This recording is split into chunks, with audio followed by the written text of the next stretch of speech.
Hello friends, welcome to my YouTube channel learn with Arijit. আজকে WPSI প্রিলিমসের পরীক্ষা complete হলো।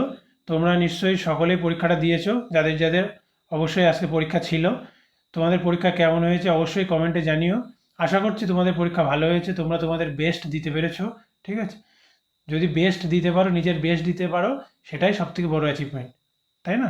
আচ্ছা, আমারও পরীক্ষা ছিল। আমি আমার পরীক্ষা থেকে কি বুঝলাম, কি অ্যানালিসিস করলাম, ঠিক আছে, নিজের সেলফ গিভেন অ্যানালিসিসটা আজকে আমি তোমাদের একটু দেবো। খুব ছোট ভিডিওর মাধ্যমে আমি আলোচনা করে দেবো। ভেবেছিলাম আজকে একটু লাইভ করব, তোমাদের সাথে একটু আলোচনা করব, তোমাদের কেমন কি হলো শুনবো, ইত্যাদি ইত্যাদি, কিন্তু করতে পারলাম না। একটু টেকনিক্যাল ফল্টের জন্য এবং ওয়াইফাইও কানেক্ট করতে পারছি না, একটু সমস্যা হচ্ছে, তার জন্য আমাকে রেকর্ডেড ভিডিওই দিতে হচ্ছে। যাই হোক, মেন তিনটে বিষয়ের উপরে আমি আলোচনা করব। কোশ্চেন লেভেল কেমন কী ছিল, অ্যাটেন্ডেন্স কেমন কী ছিল, এবং অ্যাভারেজ অ্যাটেম্প কত কী হয়েছে। ঠিক আছে, আচ্ছা, তাহলে ফার্স্টে যদি আসি, কোশ্চেন লেভেলটা কিন্তু একটু মডারেট লেভেল কোশ্চেন ছিল। ঠিক আছে, কোশ্চেন লেভেলটা কিন্তু মডারেট লেভেল ছিল। খুব ইজি কোশ্চেন ছিল তা তো বলবোই না, খুব ইজি কোশ্চেন ছিল না। কিছু কিছু কোশ্চেন ছিল খুবই সহজ, কিন্তু কিছু কিছু কোশ্চেন ভালোই কঠিন ছিল। টাইম টেকিং কোশ্চেন ছিল। ঠিক আছে, আমি যদি সাবজেক্ট ওয়াইজ বলি, জিএসের ক্ষেত্রে জিএসের ক্ষেত্রে যেটা বলবো, মোটামুটি সহজ কঠিন মিশিয়েই ছিল। খুব যে কঠিন ছিল বলবো না, যারা মোটামুটি পড়েছে পরিশ্রম করেছে তারা পেরেছে। আমি জিএস নিয়ে অতটা পরিশ্রম করিনি বলে আমার হয়তো অ্যাটেম্প্ট কম হয়েছে, আদারওয়াইজ জিএসের কোশ্চেন কিন্তু সহজই ছিল। ঠিক আছে, দু চারটে কোশ্চেন, পাঁচটা কোশ্চেন একটু এদিক ওদিক থাকবেই, সেটা তো রাখতেই হবে। কম্পিটিটিভ এক্সামে সব তো সহজ কোশ্চেন দেওয়া যাবে না। তবে প্রিভিয়াস ইয়ার থেকেও কিন্তু অনেক প্রশ্ন এসছে। ঠিক আছে, আর একটা জিনিস আমি তোমাদের বলবো, জিএসের ক্ষেত্রে তোমরা অনেকেই কারেন্ট অ্যাফেয়ার্স নিয়ে খুব চিন্তিত ছিলে।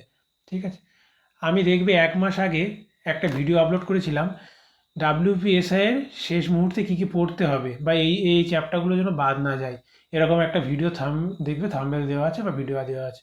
সেখানে আমি তোমাদের জিএসএ কত কত ওয়েটেজ থাকে, হিস্ট্রির কত ওয়েটেজ থাকে, স্ট্যাটিকের কত ওয়েটেজ থাকে, ভূগোলের কতটা ওয়েটেজ থাকে কোশ্চেনে, ঠিক আছে, টোটাল কোশ্চেনের কত পার্সেন্ট এই কোশ্চেনগুলো থাকে, সেখানে আমি বলেই দিয়েছিলাম কারেন্ট অ্যাফেয়ার্স থাকে অনলি 10%, কি তার থেকেও কম, কখনো কখনো তার থেকেও কম থাকে, 5%, 4% থাকে।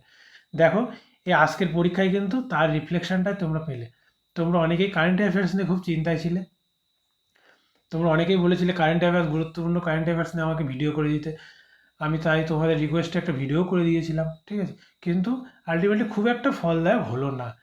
ভবিষ্যতে যে ফলদায়ক হবে না অন্য কোনো পরীক্ষায় তা নয়, কিন্তু এর জন্য খুব একটা ফলদায়ক হলো না। ঠিক আছে, সুতরাং আমি যে ওখানে অ্যানালিসিসটা যেটা করেছিলাম, কিন্তু অনেক ডিপলি অ্যানালিসিস করে বলেছিলাম যে কারেন্ট অ্যাফেয়ার্সের থেকে তোমরা বেশি নজর দেবে জিএস স্ট্যাটিক পার্টটা, হিস্ট্রি, জিওগ্রাফি, ঠিক আছে, তারপরে পলিটি, সায়েন্স, এইটা আগে বেশি নজর দেবে। এইগুলো রেডি হয়ে গেলে কারেন্ট অ্যাফেয়ার্সের প্রতি চাপ দেবে। 6 মাসের কারেন্ট অ্যাফেয়ার্স করবো, 8 মাসের করবো, 1 বছরের করবো, কত করে পারবে তুমি?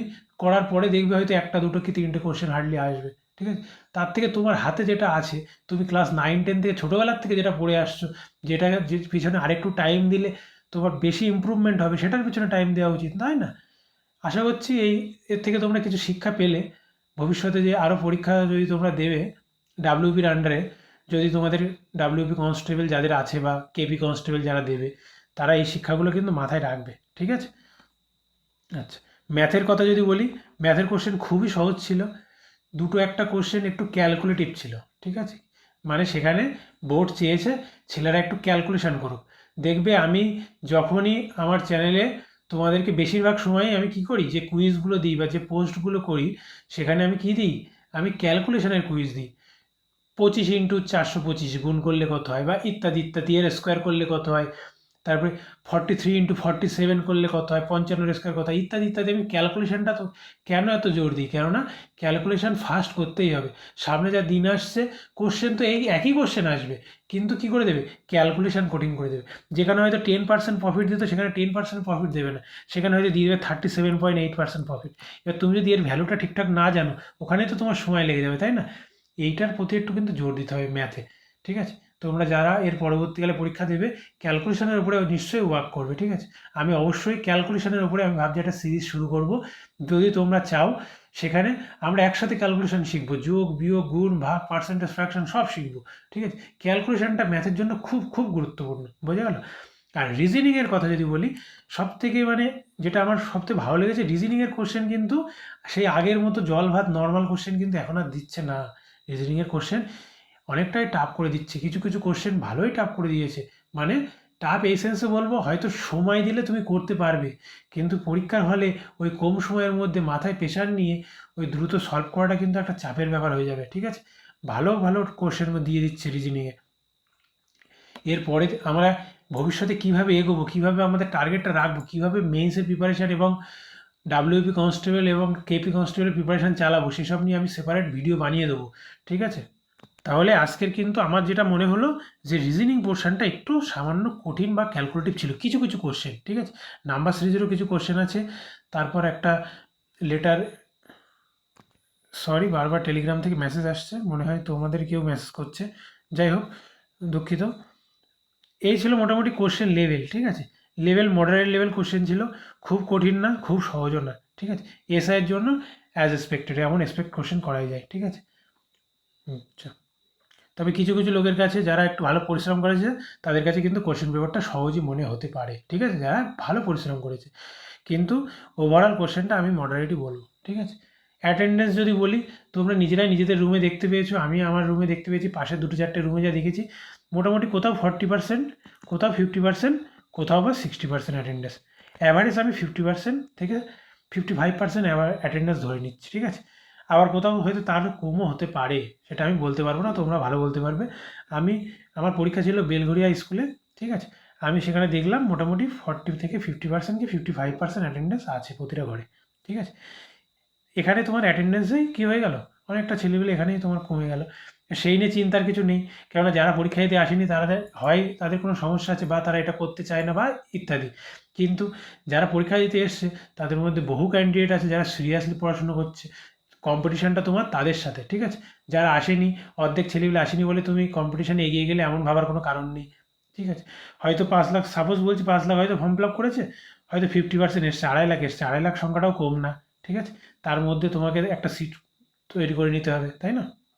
আচ্ছা, আর অ্যাভারেজ অ্যাটেম্প্ট যদি আমি বলি, মোটামুটি আমি আশেপাশে যা শুনলাম আমার বন্ধুদের মধ্যে, সার্কেলের মধ্যে, বা তোমাদেরও কিছু কিছু কমেন্ট যা পেলাম, অ্যাভারেজ অ্যাটেম্প্ট কিন্তু কিছু কিছু ছাত্রের খুব বেশি আছে, মোটামুটি 75 থেকে 80, কিছু কিছু ছাত্রছাত্রীদের 60 থেকে 65ও আছে।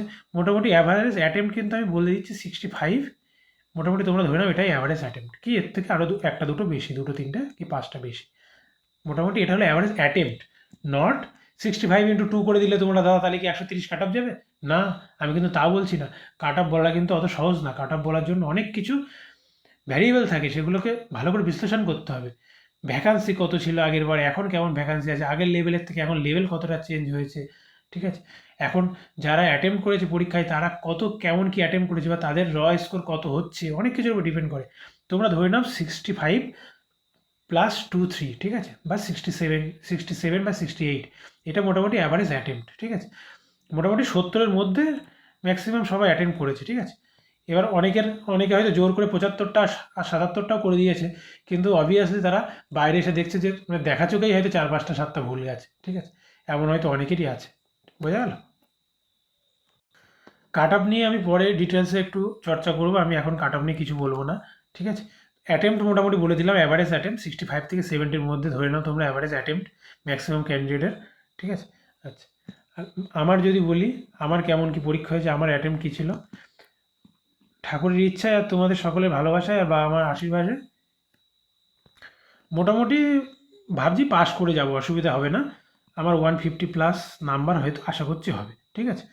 আমি অতটা ডিপলি দেখারও সময় পাইনি, আমি ঘরে আস্তে আস্তে আমার সন্ধে হয়ে গিয়েছে, আমার আবার রাত্রে নাইট ডিউটি আছে, 10টা থেকে আমার আবার ডিউটি ধরতে হবে। যাই হোক, মোটামুটি আশা করছি যে 150+ আমার মার্কস হবে, ঠিক আছে। এক্স্যাক্টলি আমি অতটা ক্যালকুলেশন করতে পারিনি, ঠিক আছে। এসে দেখি বাড়িতে কারেন্টও নেই, অনেক সমস্যার জন্য, যাই হোক আমি অতটা ভালো করে দেখতে পারিনি। 150+ আমার হয়ে যাবে মোটামুটি, আমি বুঝতে পেরেছি, খুব একটা অসুবিধা হবে না। তোমাদের কাদের কত কী হচ্ছে মার্কস তোমরা কিন্তু অবশ্যই জানাবে, কমেন্ট করবে, ঠিক আছে? ভিডিওর নিচে কমেন্ট করবে, বা আমি একটা পোল দিয়েছি দেখবে কার কত মার্কস হচ্ছে, ওখানে সবাই ওটা সবাই অ্যাটেম্প করো, সবাই ওখানে জানাও কার কী হচ্ছে, ঠিক আছে? ও তবে সঠিকটা জানাবে, ভুলটা জানিও না প্লিজ। কেননা ওর উপরে বেস করে আমি একটু চেষ্টা করব যাতে কাট অফ মার্কটা প্রেডিক্ট করা যায়, ঠিক আছে? তাই তোমাদের এখানে সবার সহযোগিতা চাইছি, ঠিক আছে? আমার মোটামুটি 85+ মনে হয় অ্যাটেম্প্ট আছে মোটামুটি। আর কিছু ভুল গেছে, ঠিক আছে? জিকেতে 4-5টা ভুল গেছে, একটু আন্দাজেও মেরেছিলাম আমি, ঠিক আছে? জিকেটা আমার অতটা প্রিপারেশন ছিল না। আর অঙ্ক রিজনিংয়ের মধ্যে রিজনিংয়ের একটা কোশ্চেন আমি করিনি। যখন আমি তোমাদের আলোচনা করাবো রিজনিং আর ম্যাথের, তখন আমি ওখানে বলে দেবো যে কোনটা আমি করিনি বা কোনটা কী সমস্যা হয়েছে। এমনি মোটামুটি কোশ্চেন ঠিকই ছিল, অঙ্ক মোটামুটি সহজই ছিল, রিজনিংটা কিছু কিছু কোশ্চেন একটু টাইম টেকিং ছিল, ঠিক আছে? একটু টাইম টেকিং ছিল। মানে যারা ফার্স্টেই ওখানে ফেস করবে তাদের কিন্তু একটু সমস্যা হয়ে যাবে ওখানে, হ্যাঁ? হতেই পারে, অসম্ভব কিছু নেই, স্বীকার করছি ওটা। মেইনস রিলেটেড এবার আমাদের প্রিপারেশন শুরু করতে হবে, ঠিক আছে? আমি খুব তাড়াতাড়ি একটা জেনারেল ভিডিও আনবো মেইনস রিলেটেড, তারপরেই ক্লাসের ভিডিও আপলোড করা শুরু করে দেবো। অলরেডি তোমরা জানো উইক 1 টার্গেট একটা আমরা দিয়ে দিয়েছি। তোমরা কিন্তু অবশ্যই আমার টেলিগ্রাম চ্যানেলে যুক্ত হয়ে যাবে প্রথমত। আর দ্বিতীয়ত দুটো প্লে লিস্ট পাবে, ওটা দুটো সেভ করে রাখবে। একটা প্লে লিস্ট পাবে ডাব্লিউপি এবং কেপিএসআই, আর একটা প্লে লিস্ট পাবে ডাব্লিউপি কেপিএসআই মেইনস ক্লাস। যেটা মেইনস ক্লাসের প্লে লিস্ট পাবে ওখানে ক্লাস বা ওই জাতীয় রিলেটেড ডাটা পাবে বা ক্লাস পাবে। আর যেটা ডাব্লিউপি এবং কেপিএসআই বলে লেখা আছে সেখানে এসআই রিলেটেড আর যে সমস্ত ডাটা এদিক ওদিকে যা পাওয়ার সেগুলো পাবে। বোঝা গেল? এটা একটু সেভ করে রাখবে তোমাদের নিজেদের ভবিষ্যতে ভালোর জন্যই, ঠিক আছে? আমি একটা জেনারেল ভিডিও খুব তাড়াতাড়ি দিয়ে দেবো, তারপরেই আমি ক্লাসের ভিডিও দিয়ে দেবো, ঠিক আছে? জেনারেল ভিডিওটা দেখে নেবে সবাই, ওখানে আমি সব কিছু এলাবোরেটলি বলে দেবো কীভাবে কী করতে হবে, ঠিক আছে? কারোর পরীক্ষা যদি একটু খারাপ হয় কেউ হতাশ হবে না, ঠিক আছে? নিজের মনের মধ্যে একটা জোশ রাখবে যে আমাকে আরও বেস্ট করতে হবে, এখনও সামনে অনেক সুযোগ আছে। প্রিলিমসের এর সাথে সাথে মেইনসের প্রিপারেশনও চালাতে হবে, সঙ্গে সঙ্গে বেঙ্গলের এবং কেপির যে কনস্টেবলের পরীক্ষা আছে তার প্রিপারেশনও টুকটুক করে চালিয়ে যেতে হবে, ঠিক আছে? আচ্ছা, ওই নিয়ে ডিটেলসে আমি আরেকটু ভিডিও বানিয়ে দেবো। তবে এখানে ম্যাথ রিজনিং দেখে তোমরা নিশ্চয়ই বুঝতে পেরেছো যে তোমাদের এখনও কিসের কিসের উপরে কাজ করতে হবে। যেগুলো উইক পয়েন্ট আছে তার উপরে কাজ করো, আশা করছি সাকসেস পাবেই, ঠিক আছে? আর ক্যালকুলেশনের উপরে কিন্তু অবশ্যই কাজ করতে হবে। রিজনিংয়ে আমি ভালো ভালো সিরিজ আনবো, ভালো ভালো সেট তৈরি করবো নেক্সট উইকে, ঠিক আছে? যাতে এক্সামে তোমাদের আর সমস্যা না হয়। সকলকে অসংখ্য ধন্যবাদ ভিডিওটি শেষ পর্যন্ত দেখার জন্য আর এইভাবে পাশে থাকার জন্য, ঠিক আছে? সকলকে গুড লাক, বাই। ভিডিওটি এখনই শেষ করছি। নেক্সট মেন্স রিলেটেড ভিডিও আমি দিয়ে দেবো। আর চেষ্টা করব কালকে আমি যদি সম্ভব হয় একদম বেস্ট সলিউশান দেবো, আমি তোমাদের বেস্ট সলিউশান দেবো আজকের যে পেপারটা হলো তার ম্যাথ অ্যান্ড রিজনিংয়ের, ঠিক আছে? ওয়াইফাইয়ের একটু সমস্যার জন্য আমি এটা দিতে পারছি না, যাই হোক এটা আমি কালকে করে দেওয়ার চেষ্টা করব। থ্যাংক ইউ সকলকে আরও একবার, গুড লাক।